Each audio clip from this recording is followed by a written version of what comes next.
Vampires, zombies, dinosaurs, Vikings, it's all here in the survival show today. Got another fresh look at Vrising and the base building and the mechanics of PvP and how it's all going to be working with base raiding in the future. Dying Light 2 adds New Game Plus and a whole bunch of other fixes and improvements. Prehistoric Kingdom is the brand new dinosaur game that you can go and manage your own park. Valheim hit 10 million players and may have some shenanigans going on with the Minecraft makers. Also taking a look at Forever Skies with new info from a Game Informer interview. And the Xbox Bethesda showcase has been announced for June 12th. Are we finally going to see some STARFIELD gameplay and maybe the release date of Grounded? Plus confirmation that Tribes of Midgard is indeed going to be on PlayStation Plus in May 3. So all that, let's go ratbags, it's the survival show. So yes, Dying Light 2 finally gets its New Game Plus a good 2 months or so after its release, maybe longer than by now, I feel like it has been. So Dying Light 2 finally gets its New Game Plus. This has been much requested by the fans and it's here now. Enemies are going to scale much better with your actual level, making the game much more challenging and suiting how you are in it. They've got 30 new inhibitors, new platinum objective for parkour challenges, they've updated distribution of the enemies, i.e. more volatiles and banshees will spawn during the night, and a wide variety of enemy pools in encounters. They've also got new legendary weapons here added, gold encounters have been added, and enemy difficulty scales with the player as we mentioned. Lots of fixes for co-op, and lots of problems to do with the story being blocked being fixed as well. They've also got a special event which is going to give double XP and they're calling it the booster event, and apparently it's a new mutated infected quest that's going to pretty much give more special elemental goon variants. Lots of fixes as well, with enemies with bows being less annoying, they won't be damaging you as much, more completed achievements working correctly, and as you would expect, lots of bugs. I enjoyed Dying Light, I thought it was okay, the story was pretty forgettable and there was definitely a lack of variety in some of them heavy goons. But certainly some of the other parts, the parkour being the main thing, was absolutely amazing, and certainly once DLC comes out proper like story DLC, I think I will revisit it. We got a new interview with Forever Skies devs from Game Informer, pretty much talking about the origins of making their game and how a lot of it is based or inspired on games like Subnautica. Also inspired by the current situation of Poland, how some cities have become pretty polluted, and that's what gave them the idea, I guess, to make a post-apocalyptic game where the world has become under a dense toxic cloud.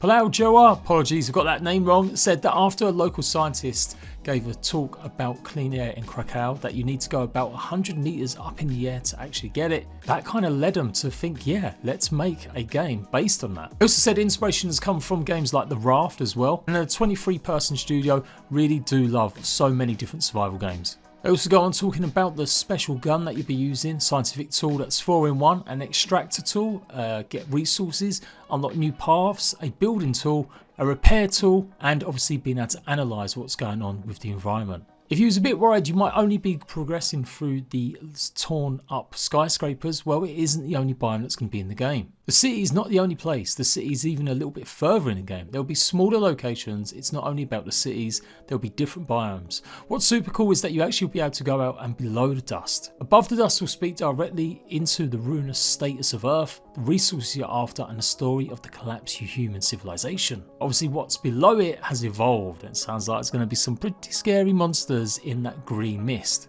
The airship is going to be your home, it is going to be your main base, your workshop, your laboratory. You're going to be able to upgrade it, change a whole bunch of stuff to make it really your own, but there will be locations you won't be able to reach with it until you get a bit further in. Once you've expanded the ship's arsenal, you'll then be able to unlock the ability to travel further. Upgrades to the balloons, turbines and more to really give it a bit of personalisation. Apparently if you gave 2 players 30 hours in the game, they'd both probably have very different airships. During early access they're going to be doing a lot, and they also really want to make sure customisation is a big part of that. They'll come across collectibles, much maybe like the posters you find in Subnautica.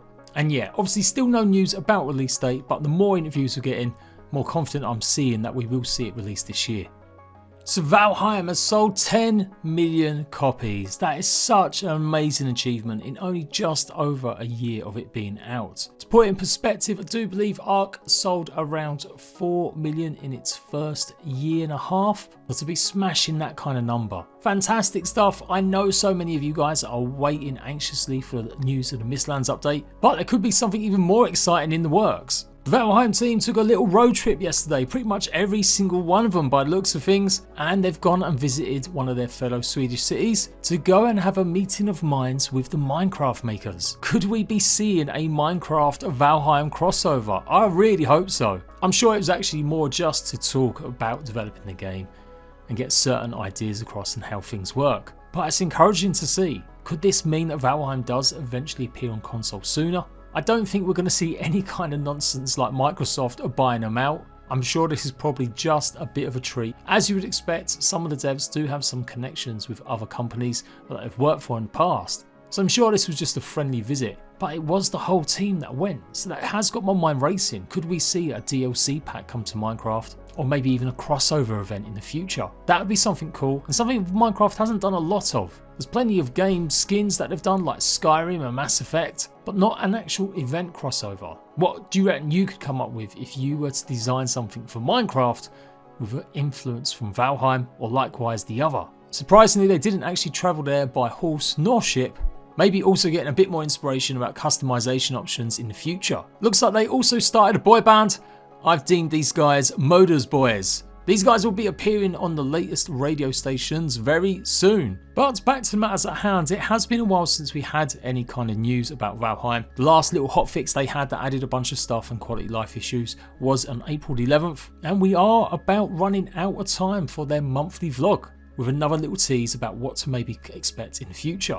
I have managed to get myself my Steam Deck, it's appeared at last, so I will be running Valheim through some testing alongside a bunch of other survival games in the future too. But 10 million players, a huge achievement, absolutely deserved so, and here's to the next 10 million. Announced just a little while ago there is going to be an Xbox and Bethesda showcase on June the 12th. Of course E3 is not a done deal anymore, it's been cancelled, and although Xbox haven't actually officially been part of E3 for a while, always running its own event in their own terms, it still was a part of that initial week or 2 week period. But yep, they're still going ahead with their own, and what I'm looking forward to is a bunch of stuff in fact. We're all presuming it's time to show us actual gameplay of STARFIELD, which I am earmarking as a survival game. Now there's one fly in the ointment of STARFIELD actually appearing as a release, and that is that the beta that's meant to be happening this summer could mean a delay. Apparently they're going to be holding it this summer, and supposedly Starfield's got too much content in it, relying in that they're going to need to cut some of it if they want to make their release. Apparently due to an employee's post, the game is going to have manual space flight, but it's apparently not that great at the moment. Flying is terrible in its current stage of development. But yeah, hopefully there's no delay to it and the beta goes smooth and they can maybe fix their janky space flying. But there's other stuff going on as well. This might be the opportunity to see a full release date for Grounded. The next update, 0.13, the Bug Strike Back update adds base defences, and that's about to go live on the public test branch later on today. I've been covering everything you need to know about the update so far, so go and check out the second channel to see more. But yeah, if you're looking to get into Grounded or you haven't tried it yet, or you haven't tried it in a while, I would say go and give it a shot as soon as this update is live. Whole bunch of new features, really changes the game around hopefully. And yeah, I'm expecting a full release date in June for it. There's other games to contend with as well, maybe something like Avowed. So I probably will cover this with my good pal Raz. We'll do a special Survival Evolved show going over all the reveals. And not strictly a survival game, but I think many of you dinosaur fans will love it. Prehistoric Kingdom is now available in early access. Been keeping my eye on this one for a good couple of years now, ever since it started its development, and it's come on leaps and bounds. If you like games like Jurassic World Evolution, I'm sure you may enjoy this one, which seems to have a little bit more freedom to create and craft your own proper park. Maybe without also some of the dangers of creatures always getting out and munching on everyone. Although that might still happen. I've got a key for this, I'm going to give it a try over the weekend. I really do think this is a much more advanced version of something like Jurassic World Evolution, which did feel a bit hemmed in once I gave it a shot. So yeah, give it a shot, it's on Steam right now. It's $29.99, so that's about 24 quid I do believe. It's going to have 23 prehistoric animals, 3 playable maps. You're going to have to worry about animal welfare, the basic economy, management and more. They're going to be doing major updates every quarter with minor updates every month. So yeah, if you love dinosaurs, check this one out. And it's now been 100% confirmed that Tribes of Midgard, a great little survival game, is going to be free with PlayStation 5 and 4 as part of PlayStation Plus in May. Tuesday, May the 3rd, you'll be venturing into the 2nd season, fighting a giant sea serpent as you mess around with boats while protecting your village, gathering resources, armour and weapons. I am really glad this is happening. I just didn't get a chance to try the 2nd season as it was just before Christmas and there's way too much else going on. So now I get to go and experience the 2nd season and hopefully deliver you guys some new guides. So I'll be trying it out in the next couple of weeks for sure.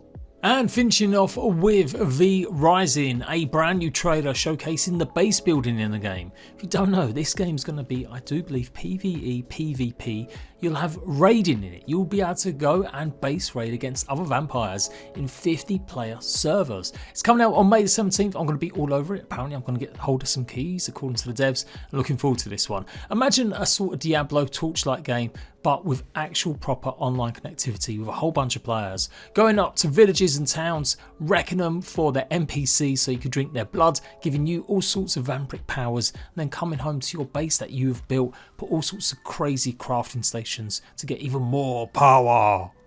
Devs released this trailer last night. There's a whole bunch of info going on with their dev blog. The beta that they've got running at the moment is just about to finish in the next few days, and then they may have one more going in May. So you could try still signing up, but you probably won't make it for this week's one. Dev blog's pretty involved. I'm most likely going to do another recap video of everything you need to know, but effectively you will be able to lay down sort of traps to get through, with some big differences that your base will actually repair itself as long as it doesn't take further damage. So the idea being, if you can defend your base against other players, eventually it may be able to heal itself. It's kind of got like an upkeep cost through some sort of altar that I imagine is going to be powered by blood, and as long as it's filled up with that kind of stuff, it's going to be very hard for anyone to break in. So don't panic if you're not really a PvP person. I do believe they've also going to have some PvE servers as well. So looking forward to this one. I'm going to be trying it a lot. And that's it. That is the survival show. I've been doing more and more of these as I'm focusing more on my 2nd channel at the moment with other stuff and waiting for a big game to come along to do guides and tutorials. So I hope you're enjoying it. Let me know if you are. Any feedback, any games that I might have missed or news. And I'll see you guys for maybe another one in just a day or two. Until next time, bye bye.